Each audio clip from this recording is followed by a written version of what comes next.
Hey guys, been a long time since I made a video. Uh, Again, I'm out hiking. Today we're up on top of Sharp Top.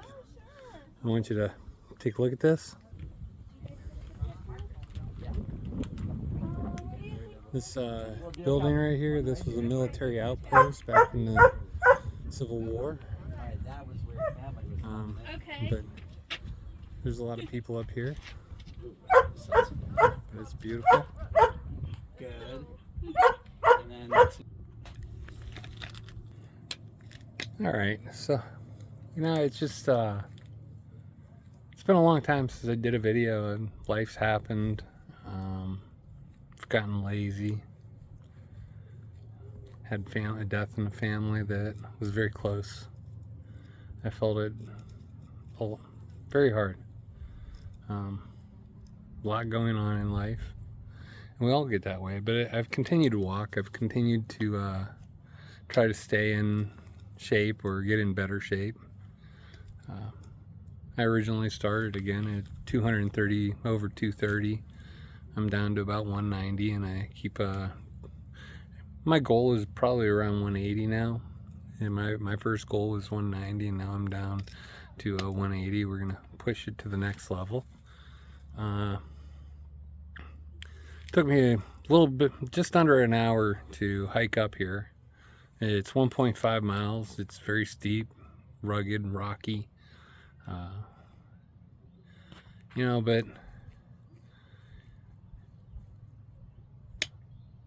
people are talking about manifesting in life and how to manifest. And one of the things that I've learned is we're manifesting every day. It doesn't matter, whether you believe in it or not. We manifest what we attract what we put out. If you put negativity out, you're usually going to get negativity.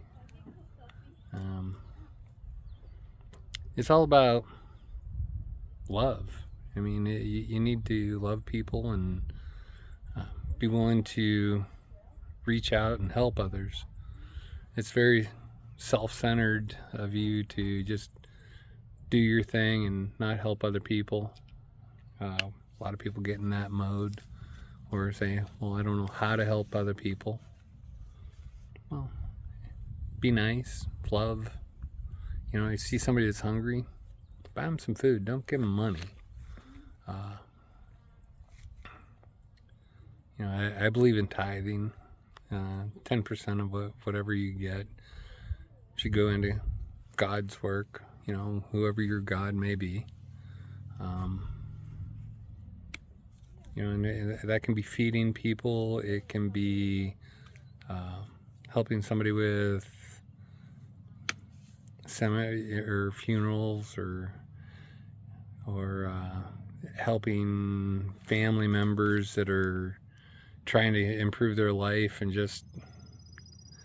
But I found that a lot of times if you're going to send money, you can't send large amounts because they don't know what they're going to spend it on or do with it,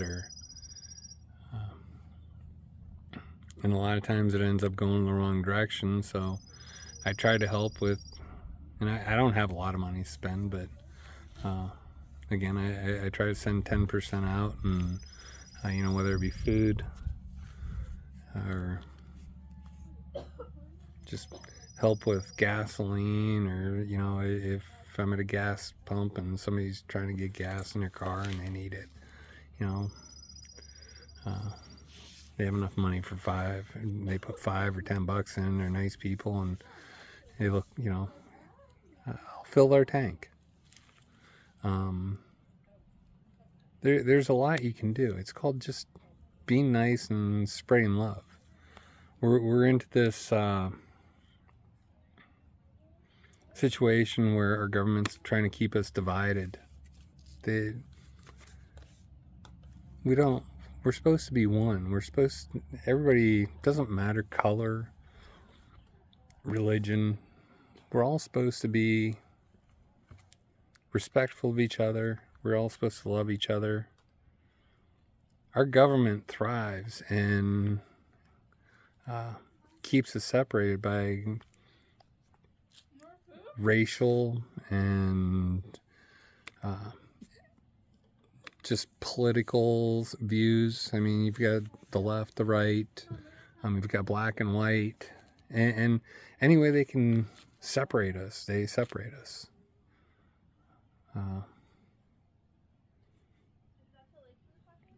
We need to join hands, be one, be together. Don't criticize other people. We don't have the right to judge other people.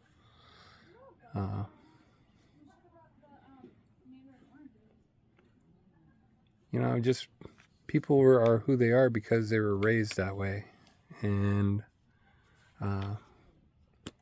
we have to realize that some of the ways that we were raised aren't correct. They're what our parents knew, and they learned them from our grandparents, and they learned it from their parents. And it goes back to the beginning of time. It says that we experience 7 generations forward and backwards. We affect 7 generations, and we're affected by 7 generations. And it's some people were I can remember people used to hate Indians, American Indians and Native Indians when I was a kid, and because that's the generations before programmed us to be that way. And the goal of it is to keep us separated, to keep us not united. As united people, we are a force that can't be pushed around. Our government's supposed to work for us, not against us. They're not supposed to tell us how we're supposed to live and what we're supposed to do. We're supposed to do what we're supposed to live out of love. If people could love each other and respect each other, wars would be over. Wars don't end wars. They just create more wars because the people that are behind them are getting rich off of them.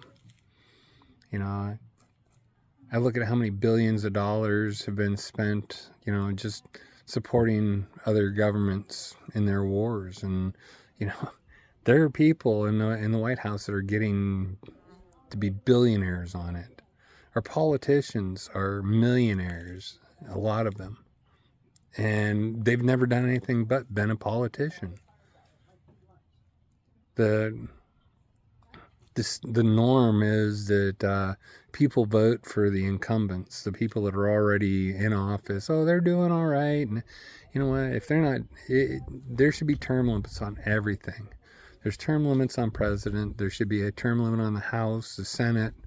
You don't even have to really get involved, but there's things you can do to help. And first off is vote. People say my vote doesn't mean anything, but it does. It really does. We're in a tight race right now between McGuire and Bob Good, and it could go either way. I've witnessed a video of Bob Good in a store, and he was doing strong arm tactics to get his way. I've witnessed him on video also bad-mouthing Trump, and now but his signs say he's supported by Trump, and they had to put a cease and desist order on him to stop producing signs that said he was endorsed by Trump. He's not. And I'm not telling you to vote for him or against him, but what I'm telling you is you need to step up and look. If you're gonna bash, say that you support somebody and then you're bashing them behind their back, I don't want you in my office. I don't want you representing me. When we get involved, when we start paying attention, we start realizing that there's other ways. And there's movement out. It's Convention of States, and it was designed, and it's in the original Constitution, before it was blown out to be thousands of pages. It was on that one-page document that if states united together and they had a 2/3 majority, what they wanted to do, the government had to pass. The House, the Senate, they had no say in it. And if you want to get active and help out, sign for the Convention of States. Get in, you know, you don't even have to get involved, but we need your signatures for this, because this is something that is ways of checking our government. And anytime it's ever been close to being passed, the government has folded and said, oh, we'll do this, because they don't want the people to realize that they aren't needed, that we can rule this country without them. Get involved a little bit. Show love to people. Take those, take what we've been taught in the past and kind of push it off to the side, and even some of the stuff that we've experienced. It's not always, however, you know, everybody doesn't feel the same way. If you're supporting racism, grow up. If you're if you judge people because of who they are, whether they be from India or Pakistan, or grow up. If you're here in this country legally, you know, then you should, everybody should allow you to live your life and have your choice of what you're going to do and your say, as long as you're not creating negativity. And even then, it's not up to us to decide who's doing right and wrong. If you're here illegally, I think you need to go back home. I think our government needs to send you back. There's legal ways to do this. We've let these things fall to the side. But I love you people, and I hope you follow me and push the like button. Follow me. Let's see more of what America has to offer as I take my walks here and there. And I've got a little bit of a different view now from where I was before. I'm going to show you real quick. And with that, I'm going to end my video, and just, it's a beautiful country we live in. Keep it that way. With love and peace.